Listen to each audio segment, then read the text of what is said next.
What is up, you guys? I am back with another review, back with another banger. Let's get this review started. Hey guys, welcome back to my channel. It's your girl Laura here. If you're new to my channel, hi, I'm Laura and I write young adult fiction and I am pursuing a traditional publishing, did I say traditional right? I'm trying to say traditional publishing career. Who knows if that'll ever happen, but that is the point of this channel, to chronicle my journey to hopefully reaching that goal. Now in 2020 I started a writing craft journey that I know will sail into 2021, where I'm reading a bunch of craft books so I can level up, so I can actually get something published. And I also started the Let's Talk Craft book club. So if you don't know anything about that, I will link the introductory video to that down in the description. We are all done with books for 2020, but I will be announcing in a few weeks the first book of 2021 that will be discussed in January. So be excited for that. If you're not already subscribed, hit the subscribe button so you don't miss any of that content. But this book, Steering the Craft by Ursula K. Le Guin, was the last Let's Talk Craft book club choice of 2020. So if you missed that discussion and after watching this review all the way through to the end, you want to see a further discussion of this book with my two co-hosts, Kevin from Kevin the Writer and Edward from Ed Weird World, as well as everyone in the comments or the chat thingy. If you want to see that, I will link that down in the description so you can catch up on more in-depth discussion of aspects of this book. But for today's video, I am going to be giving my overall review. I always wait to do my reviews until after we've had the discussion so that I can hear what people think and have people point out things that maybe I didn't notice, and I want some time to let it marinate before I give my final review. So this has marinated just enough. I'm ready to talk.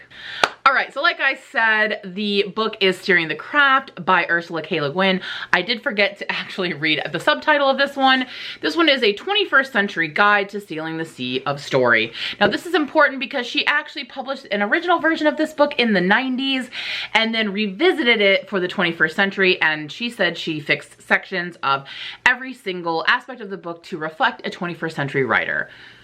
We're gonna come back to that, so just keep that tucked away to discuss again in a little bit. So anyway, if you don't know, then what you don't know is a lot. Ursula K. Le Guin is a prolific science fiction, I would say literary science fiction writer. She kind of paved the way for women in science fiction, has won a lot of awards, written a lot of books. She's kind of considered like a big deal, okay? So it comes as no surprise that this was a book that was recommended to me a lot. People love Ursula K. Le Guin. A lot of people were assigned this book when they were in creative writing classes in college. And a lot of people have sort of fond, nostalgic memories of this book. And they kept telling me, you haven't read it, you haven't read it, you have to read it, you have to read it. So what did I do? I read it for the book club. And yeah, let's get into the pros, okay? That's where I like to start. Let's talk about the pros. But before I get into that, I want to kind of give a little bit of a caveat that I would not consider this a craft book. Now she herself, Miss Le Guin, also doesn't really call it a craft book. She refers to it as a workbook. I also don't think I would consider it a workbook. I don't really know what I would call it. I would call it a guide, maybe. I don't know, but it's definitely not a craft book, especially considering all the other craft books I have read. So just want to get that out there. Okay, now we can get to the pros. So one thing I really liked in this book is that Ursula, or should I call her Miss Le Guin? Only if she's nasty. I don't know. What am I supposed to call her? Ursula K. Le Guin says that it is really important. She really emphasizes the importance of knowing your craft, studying your craft, learning writing craft. Don't just like think that you have this innate intuitive ability to write. Like, we should always be learning, honing the craft, practicing, and we have a lot to learn. So I really like that she emphasized that on the studying of this as you go on in your writing career. And I really appreciate that because she does have a voice that people listen to. She has the credibility, she has the ethos, and I like that she's lending that voice to encouraging people to learn it rather than making writing seem like this mystical thing that just, the muse takes you over, you know, she's like, no, girl, you got to study, you got to learn, you got to keep, you know, keep going. Take it seriously. So I really liked that. She also does provide a glossary in the back of the book, which I appreciated as well. Now, it wasn't really anything I needed per se, but I do think it was helpful to include a glossary with key terms that come up when talking about writing crafts, when you're in like a writing group, or if like you're a beginning creative writer in a course or something. I like that she has that, so it makes it so much more accessible, because some of the books I've read this year definitely have like an academic tone, and some of the language, the diction, the vocabulary just kind of read like it assumed a certain level of education that I don't think Le Guin really assumes. So I appreciate that, the accessibility to anyone. It was definitely super accessible. And she does give some like, what I think the whole book is kind of just general tips. And I think she gives some like rudimentary, surface level, good tips on like tense and POV. She talks a lot about like sentence variety and things like qualifiers and, you know, general like actual like nitty gritty writing rather than like plot stuff. Like she's talking about like the brass tacks, like the literal words on the page kind of tips and tricks and stuff. So I think that was like a helpful, like rudimentary, general, like first things you learn. She gives some good advice on that. She also gives, I think, you know, some good tips on like writing descriptions, and she has a couple of good exercises that she provides on like how to write descriptions and also on like the way your writing sounds. And I really like those exercises, and I think that I will be using those, especially the ones on the sound of your writing and also descriptions. Like she has you practice one where like you don't use any adjectives or adverbs, and that's like super interesting to me. So like I really appreciated those, and I thought that she provided a way to look at your writing or to practice a small section of writing that I think would be helpful for really examining the way that you describe things or the cadence of your writing. Like I found that helpful. Did that sound like a lot? Was that a lot? I hope that was like a decent amount of pros, because I was really trying to find them, y'all. I promise. But I think it's time for the cons. I got a lot of cons, I'm gonna be honest. I know this is controversial topic. I know y'all are gonna come for me in the comments, okay?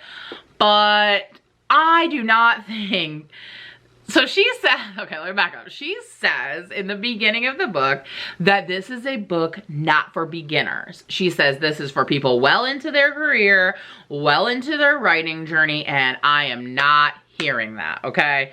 That is a lie. Okay, this book is 100% for beginners, and I personally don't believe it has anything to offer someone who is advanced in their writing career. That's just the truth. That's just the tea. That's maybe the shade. I don't know, but I just think she's wrong. She's 100% inaccurate in saying that this is not for beginning writers, because it 100% is. Also, what I didn't like, a total con, was that most of her advice does not really apply to genre writing, which is funny because she wrote genre writing.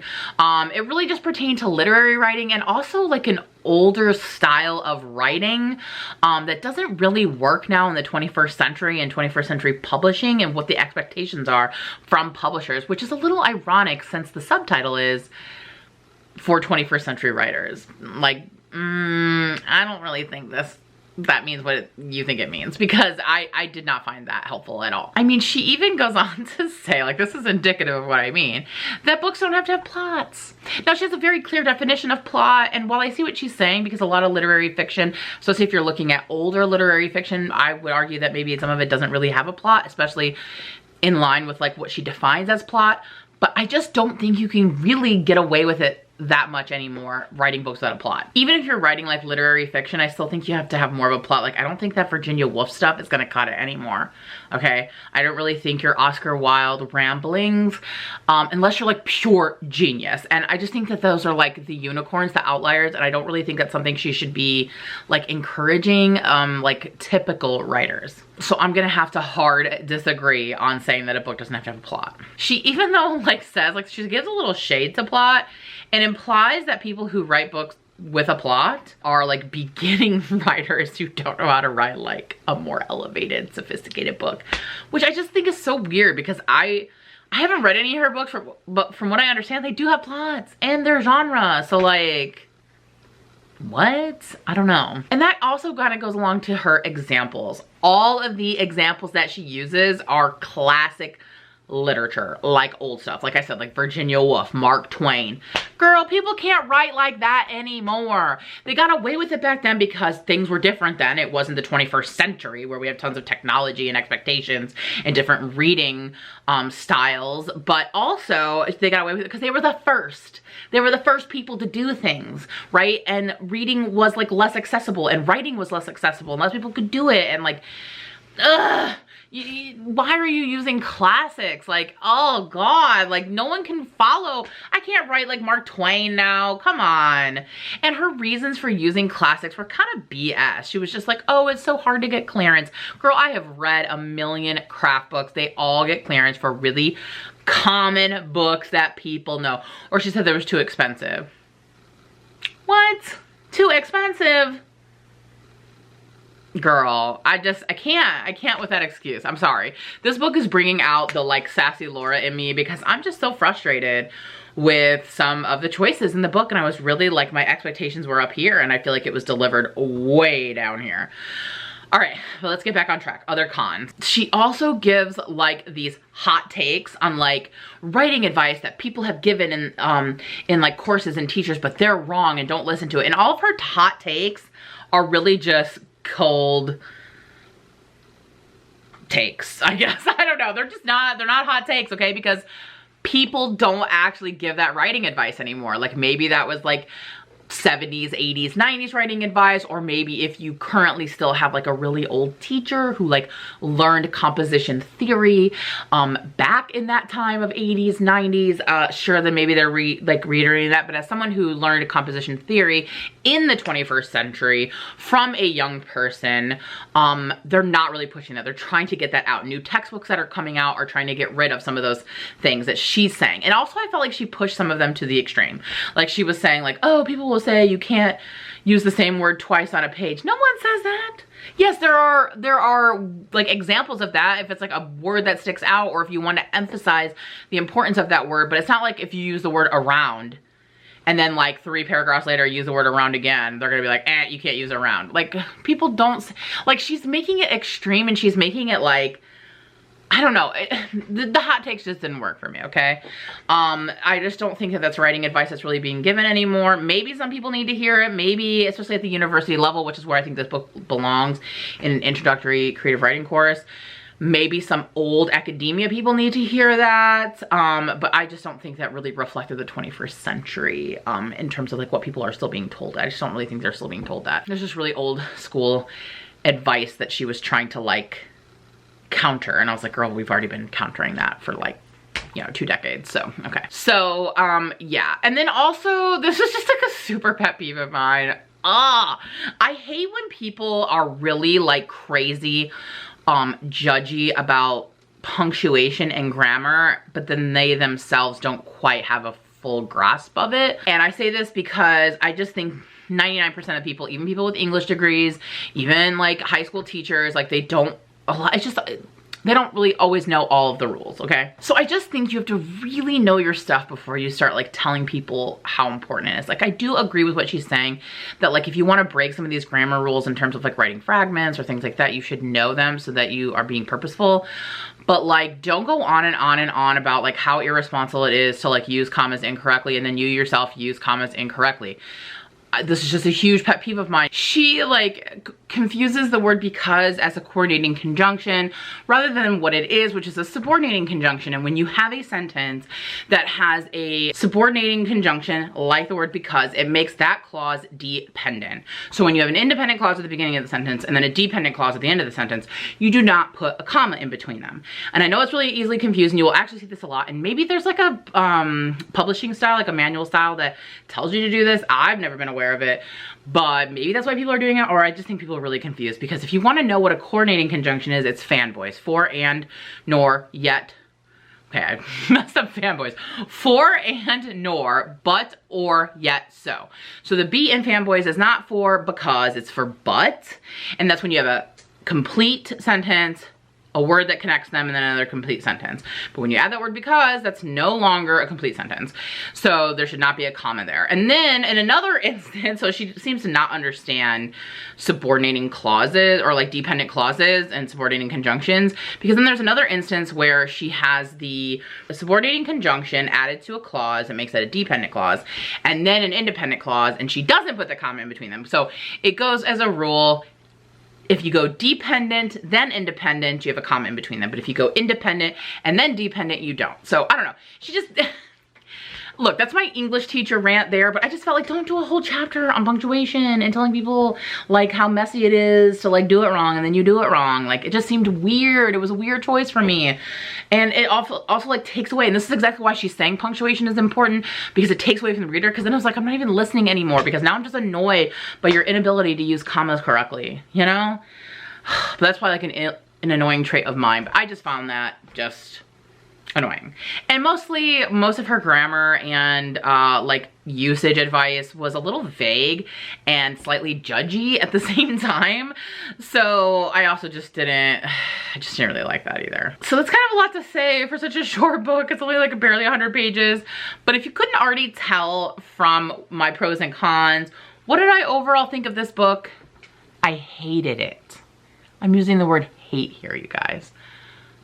John Truby level hate, okay? I just did not like it, And so many people recommended it to me, and so many people say they love it. And I don't get it. I don't get it. Maybe if I had read it at a different time in my writing career, before I'd read other things, I would have appreciated it better, but I just didn't like it, folks. So who would benefit from this? Beginning writers could possibly benefit from this, right?